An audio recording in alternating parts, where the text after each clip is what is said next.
नमस्कार। आज इस विषय पर संवाद करेंगे कि क्या ओशो के दायरे में जे कृष्णमूर्ति शामिल है। मैंने कोई जानबूझ के ये विषय चुना हो या कुछ सोच के चुना हो, ऐसी बात नहीं है। अपने जीवन काल में ओशो ने कई जगह और बहुत बार ये बात कही है कि उनमें बहुत सारे बुद्ध पुरुषों की आत्माएं उतरती है और वे उनके द्वारा बोलती हैं। और जे कृष्णमूर्ति का जिक्र तो वे अपने हर किताब में करते थे। ऐसा कोई किसी भी किताब का चैप्टर नहीं है जिसमें उन्होंने जे कृष्णमूर्ति की बात का संदर्भ नहीं दिया हो या उनके व्यक्तित्व के बारे में कुछ नहीं कहा हो। और वे ये भी कहते थे कि जे कृष्णमूर्ति बौद्धिकता का अर्क है और मैं समग्रता का अर्क हूं। मेरे दायरे में जे कृष्णमूर्ति भी शामिल है, मगर जे कृष्णमूर्ति के दायरे में मैं शामिल नहीं हूं। दोहराता हूं, मेरे दायरे में जे कृष्णमूर्ति भी शामिल है, मगर जे कृष्णमूर्ति के दायरे में मैं शामिल नहीं हूं। मैं जब तक ओशो जगत में रहा तब तक तो इसका एक अलग हम अर्थ लेते रहते थे, या चलत में जो भी अर्थ मैं ले सकता था वो मैं लेता रहता था। मगर बाद में मैंने जे कृष्णमूर्ति संयोग से ही सही उनको मैंने पढ़ा और उनसे जीवन में बहुत कुछ बदला। और उससे मुझे ये महसूस हुआ कि ये जो बात है वह चाहे ओशो ने किसी भी आशय से कही हो, मगर इस बात में सच्चाई नहीं है। इसमें कोई सार तत्व नहीं है। अपनी मृत्यु के बाद में ओशो अस्तित्व में रहेंगे या नहीं, और रहेंगे तो किस रूप में रहेंगे, इस बारे में ओशो के शब्द में कोट करूंगा।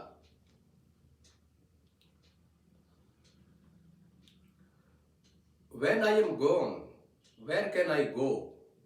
I will be here in the winds, in the ocean, and if you have loved me, if you have trusted me, you will feel me in 1,001 ways. In your silent moments, you will suddenly feel my presence. Once I am unembodied, my consciousness is universal. Right now, you have to come to me, then you will not need to seek and search for me. Wherever you are, your trust, your love, and you will find me in your heart, in your heartbeat.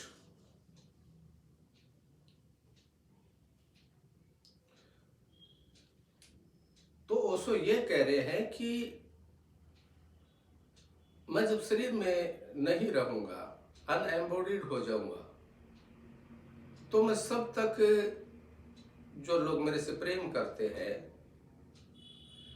मैं वो थोड़ा सा मेरे को याद करेंगे और मैं उनके भीतर वो मेरे को महसूस करेंगे। यूनिवर्सल हो जाएगी कॉन्शियसनेस, ये बात कह रहे हैं।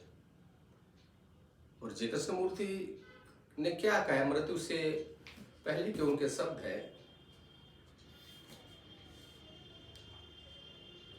पूरा पैराग्राफ नहीं पढ़ूंगा मैं, आखिरी जो भाग है वो पढ़ूंगा, और जिनको पूरा जानकारी चाहिए वो उनकी जीवनी जो है वो उसको पढ़े, उसके आखिर में है ये 701 नंबर पे। I know they don't, and now after 70 years it has come to an end. Now that this intelligence and energy, it is somewhere here every day and especially at night. And after 70 years, the body can't stand anymore. It can't. The Indians have a lot of damned superstitions about this, that you will and the body goes, and all that kind of nonsense. that you will and the body goes and all that kind of nonsense. You won't find another body like this or that supreme intelligence operating in a body for many hundred years. You won't see it again. When he goes, it goes. When he goes, it goes. There is no consciousness left behind of that consciousness, of that state. They shall all pretend or try to imagine they can get into touch with that. दोहराता हूं, they shall all pretend or try to imagine they can get into touch with that. Perhaps they will somehow if they live the teachings. But nobody has done it, nobody, and so that is that. जय कृष्णमूर्ति ये कह रहे हैं कि जब मैं चला जाऊंगा तो उस कॉन्शसनेस का कोई हिस्सा बच नहीं जाएगा। और भारत में इस बारे में बहुत सारी धारणाएं चलती है मृत्यु के बाद की, और हो सकता है लोग ये बहाना भी करें कि हम जय कृष्णमूर्ति की जो चेतना है उसके संपर्क में आ रहे हैं, या जय कृष्णमूर्ति हमें कुछ कह रहे हैं, उनकी चेतना हमसे संपर्क करके हमें कुछ कह रही है। और ये भी कहा है कि अगर कोई मेरी शिक्षाओं को जिएगा तो शायद थोड़ा बहुत कोई कांटेक्ट हो, पर ऐसा कोई करता नहीं है। और मैं इसका कोई इंटरप्रिटेशन नहीं कर रहा हूं। उन्होंने जो कहा उसका जो अर्थ है वो अर्थ है, उनके शब्द बिल्कुल साफ है, और जिनको जो अर्थ लेना है वो ले। मैं ये नहीं कहूं उनके शब्द मैंने पढ़कर आप सबके सामने पेश कर दिए, अब आप देखिए कि उनका क्या अर्थ हो सकता है। मगर उन्होंने इस बात के लिए कोई जगह नहीं छोड़ी है कि कोई ये कह सके कि मैं तो जय कृष्णमूर्ति के संपर्क में आ रहा हूं या जय कृष्णमूर्ति मेरे संपर्क में आ रहे हैं। तो ये तो बात हुई उनके मृत्यु के बाद की। तो जय कृष्णमूर्ति ने तो बात साफ कर दी। ओशो जरूर कहते हैं कि मैं मृत्यु के बाद में सब में फैल जाऊंगा, उनके माध्यम के रूप में, उनको माध्यम के रूप में रहूंगा, उनके माध्यम से काम करूंगा। और ये बात तो मैं भी पिछले सालों में फेसबुक पर भी वो सारे मित्रों से, इस वजह से ही तो सारे लोग मेरे से परेशान हुए। मैं ये बात निरंतर कहता रहा हूं कि ओशो कुछ ऐसा समथिंग, सब का यूज कर लीजिए, ऐसा कुछ है कि वो चाहे उसको सम्मोहन कह लो, कोई तत्व कह लो, कोई मादक तत्व कह लो, क्योंकि अगर उसको कोई भी नाम नहीं दे तो भी वो काम करता है। शिविरों में उनके देखें और कैसे लोगों के उनके प्रभाव में आते हैं, और सारी जो गतिविधियां उनकी चलती है, फिर बस वो एक एक बात प्रचार।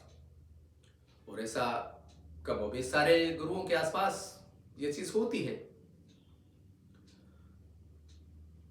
ये बात जो मैं कह रहा हूं,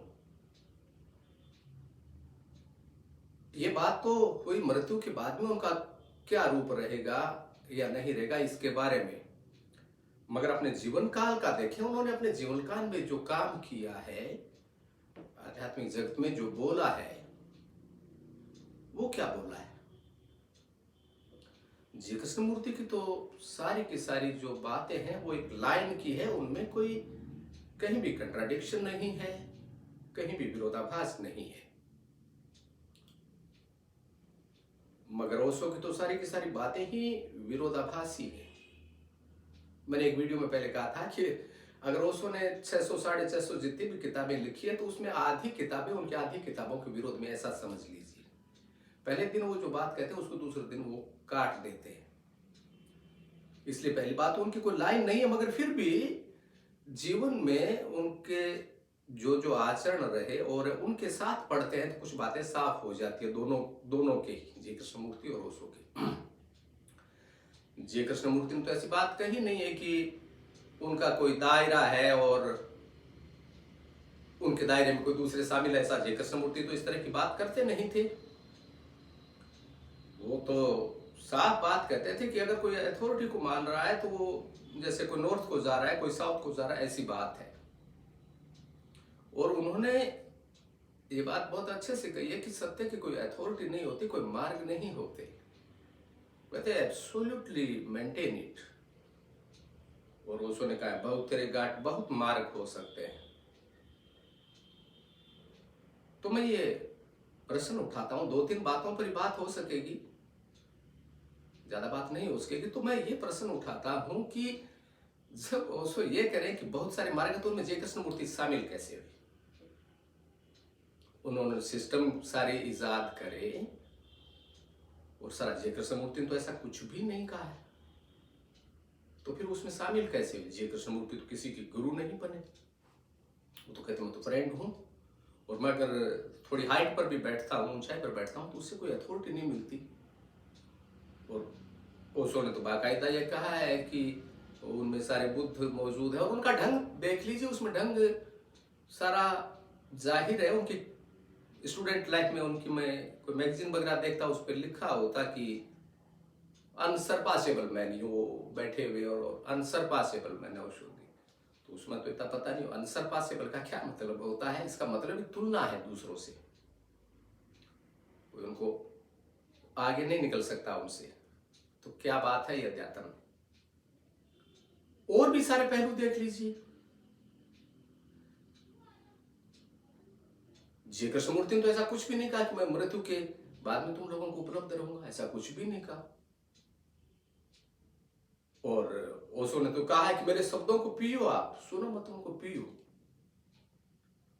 मगर जय कृष्णमूर्ति तो बोलते थे तो कहते यू जज me please whether I am talking sense और नॉनसेंस। इतनी बड़ी स्वतंत्रता देते थे वो सुनने वाले को। वो कहते थे कि अगर मेरी बात सुनते और अपने भीतर आपको कोई अवलोकन होता है तो then truth is yours not mine. और जय कृष्णमूर्ति को पढ़ते हैं तो लगता है कि वे उन सवालों की बात कर रहे हैं, उन मुद्दों की बात करें जो हमारे रोज के जीवन से जुड़े हैं, हमारे भीतरी जगत से जुड़े हुए। और ओशो को पढ़ते हैं तो वो उन सवालों के बहुत सारी वो ऐसी बातें करते हैं जैसे जिनका कोई सवाल उठता ही नहीं। पता नहीं कितनी तरह की बातें जिनका मनुष्य के जीवन से और उसके रूपांतरण से कोई संबंध नहीं है, और जिनको सुनकर के आदमी लालच में किसी भी दिशा में अग्रसर हो जाए। वो सारी की सारी बातें जो है, और उन जगत को तो आप सारा देखते हैं, उस पर मैं क्या बोलूं, मैं खुद भी रहा हूं उसमें। तो ये बात बिल्कुल साफ है कि ये बात अगर हम ओशो को पढ़कर या ओशो जैसे लोगों को पढ़कर कर ये सोचते हैं कि उनके अंदर जय कृष्णमूर्ति तो शामिल ही है, नहीं, जरा भी शामिल नहीं है। मैं बिल्कुल साफ शब्दों में इसको कहना चाहता हूं। एक मित्र ने कोई, एक बार मैंने कोई उनकी हिंदी की किताब प्रथम विमंति मुक्ति दी, उन्होंने थोड़ा सा कवर को देखा और देख के कहा मैं समझ गया। मैंने कहा क्या समझे आप? तो उन्होंने कहा कि ये वही बात करें जो ओशो कह रहे हैं। क्या ऐसे ही समझते हैं कि हम लोग सारी बातों को? एक पेज उनकी किताब का पढ़ा नहीं, और किताब का पेज पढ़ भी लो तो क्या उन्होंने जो पहले पढ़ी हुई किताब उनसे तुलना कर लेंगे।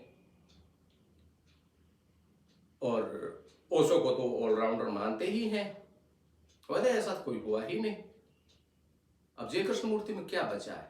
ये बात मैं इस मुद्दे को क्यों टच कर रहा हूं? इसलिए कर रहा हूं कि इससे बड़ी एक गलतफहमी पैदा हुई है। ओशो को क्या पड़ी थी वो? जैसे तो जय कृष्णमूर्ति जब खुद मौजूद थे, उनकी सारी किताबें मौजूद थी, तो उनका अर्थ बताने की क्या जरूरत पड़ गई, और लोगों को उनकी बातों को सुनने की क्या जरूरत पड़ गई? जब जय कृष्णमूर्ति खुद बोल रहे हैं, जब उनकी किताबें मौजूद है, आज बुद्ध के लिए और महावीर के लिए तो कह सकते हैं बहुत पुरानी बातें हैं, उनके कोई वीडियो मौजूद नहीं है, उनकी कोई किताबें मौजूद नहीं है। तो जिस आदमी को सीधा देखा जा सकता है, सुना जा सकता है, उसके बारे में किसी दूसरे की व्याख्या को सुनने का और स्वीकार करने का क्या मतलब है? और उसे अंदाजा लगाना, उससे तो गलतफहमी बढ़ती है। और ये बात पिछले साल लगातार मेरे सामने आई, मैं मित्रों के साथ सारी जो बातचीत करता रहा उसमें कहा ओशो ने जय कृष्णमूर्ति के बारे में ये कहा, वो ये बात लगातार उठती रही, मगर वो खुद उनको क्यों नहीं पढ़ा? क्या कह रहे हैं वो चीज। ओशो की किताब पढ़ते हैं तो उसमें नशा आता है, उनके शिविरों में जाते हैं, मालाएं डालते हैं। जे कृष्णमूर्ति की किताब पढ़ करके तो कोई नहीं कहता कि मेरे गले में माला डालो, और कहेगा भी तो डालेगा कौन? कोई कहेगा नहीं कि ये लाल चोगा या और मैरून चोगा, सफेद चोगा दो मुझे, कौन देगा उनको? वो तो कहते हैं शिक्षाएं जो है वो दर्पण की तरह है, उन शिक्षाओं के द्वारा आप अपने मन को देखते हो। और उन्होंने ये भी कहा है कि गुरु सिर्फ एक पॉइंट आउट करने का काम होता है।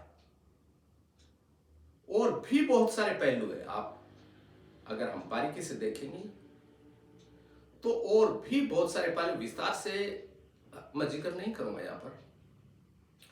वो सारे जो पहलू हैं अगर हम अवलोकन कर सकें तो ये बात बिल्कुल साफ है कि ये दम से भरी हुई बात है कि मेरे दायरे में, उसको अगर कहते हैं कि मेरे दायरे में जे कृष्णमूर्ति भी शामिल है। क्या यह दम से भरी हुई बात नहीं है? किस अर्थ में शामिल है? क्यों वो अपना जो सर्किल है वो बड़ा क्यों करना चाहते हैं? वो हर तरह की भीड़ जो थी उसको अपने तरफ खींच लेना चाहते थे। डिपार्टमेंटल स्टोर की तरह ऑल इन वन, तेरे को ये चीज चाहिए, ये मेरे पास है, ये चीज चाहिए, ये ले लो, वो ले लो, सब ले लो, मगर कोई आदमी जाए नहीं। मगर इससे हुआ क्या? आखिर जे कृष्णमूर्ति की किताब को पढ़ने से जो किसी में समझ पैदा होती है वो ओशो की किताब को पढ़ने से नहीं होती। मैं ओशो में 20 साल तक रहा हूं। जब कंपटीशन की तैयारी करते थे और उसमें इंटरव्यू के थे तो भी हमारे स्वामी, क्या नाम लेना, अनूपगढ़ के जो थे, वो चलो शिविर में चलो, लेके गए, बार बार आए, 20 बार आए घर पे, वो शिविर भी लिया, माला भी गले में डाली, स्वामी नीरव संकेत का नाम भी लिया। और बाद में मैंने जब कहा मैं जे कृष्णमूर्ति को पढ़ता हूँ और इसमें मेरे को थोड़ा आप पे विचार करना, बिल्कुल उन्होंने बातचीत करना बंद कर दी, फोन उठाना बंद कर दिया। यह है क्या स्वतंत्रता का लेखन? अगर ओशो के दायरे में जे कृष्णमूर्ति शामिल थे तो फिर डर किस चीज का है? फिर क्यों उन्होंने अपने साथ के आदमी से बातचीत बंद कर दी? नहीं, जरा भी कोई शामिल नहीं है वो चीज। जैसे सम्मोहन में जागरण शामिल नहीं होता, जैसे दंभ में विनम्रता शामिल नहीं होती, जैसे चालाकी में सादगी शामिल नहीं होती, जैसे असत्य में सत्य शामिल नहीं होता, और सारी बातें ले लो, एग्जरेशन था वो सारा का सारा। जो अपने आप को एसर्ट कर रहा हो आदमी, जो अपने आप को सर्वोपरि बता रहा हो, और एक तरफ जो विनम्रता, वो कहता मैं तो नबोडी हूं। एक बार जे कृष्णमूर्ति कहीं दिल्ली के लोधी गार्डन की बात वहां घूम रहे थे तो किसी ने पूछा कि आप तो जे कृष्णमूर्ति हो ना, और आप भारत में क्यों नहीं रहते? ज्ञान देना शुरू कर दिया, आपको भारत में रहना चाहिए। तो जे कृष्णमूर्ति ने कहा आई एम नबोडी सर। क्या उसने ऐसी कोई बात कही है? और कहीं भी हो तो उससे क्या मतलब? बातें तो कह रहा हूं ना, विरोधाभासी कहते रहिए। अगर शामिल था तो फिर जे कृष्णमूर्ति को पढ़ते, मैं उनके दायरे से बाहर कैसे चला गया? नहीं, जरा भी शामिल नहीं है। इसलिए मैं लोगों से और खास तौर से युवाओं से ये निवेदन करना चाहूंगा कि वो जे कृष्णमूर्ति को सीधा पढ़े, और ये जो इस तरह के वक्तव्य है वो चाहे ओशो के हो या अभी जो और गुरु चल रहे हैं उनके, किसी को भी स्वीकार न करें। जब उनकी खुद की बातें इतनी साफ है, एक एक शब्द उनका साफ है, तो फिर उनको उनकी व्याख्या को स्वीकार करने की क्या जरूरत है? इसका मतलब ही हम अथॉरिटी मान रहे हैं। वो जे कृष्णमूर्ति के बारे में ज्यादा जानते हैं, विशेषज्ञ को स्वीकार कर रहे हैं, और इनसे निश्चित ही हम भ्रम में पड़ेंगे। इसलिए पड़ेंगे कि वो जो अर्थ बताएंगे वो अपने हिसाब से बताएंगे, और वो अर्थ होता नहीं, वो अर्थ है नहीं। इसलिए जब सीधी उनकी बात को समझा जा सकता तो सीधा पढ़िए। क्या उन्होंने ऐसा आम बोलचाल की भाषा का प्रयोग करते थे वो? और तो आज इतनी बात कहूंगा मैं कि उनको आप सीधा पढ़ें और इन सारी बातों से प्रभावित नहीं हो।